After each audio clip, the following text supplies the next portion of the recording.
अपनी प्रतिज्ञा तोड़कर ये तुम क्या कर रहे हो? लोग क्या कहेंगे? लोग कहेंगे ना कि मैंने अपनी प्रतिज्ञा तोड़ दी।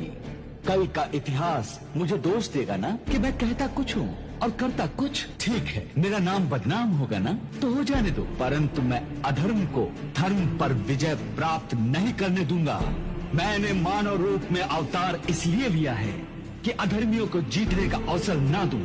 मेरा जन्म ही धर्म की रक्षा के लिए हुआ है।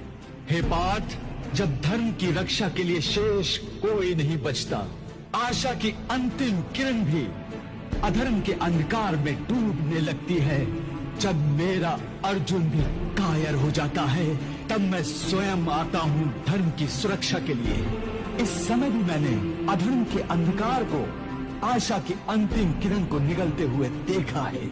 इसलिए विवश होकर मैंने ये सुदर्शन चक्र धारण किया है।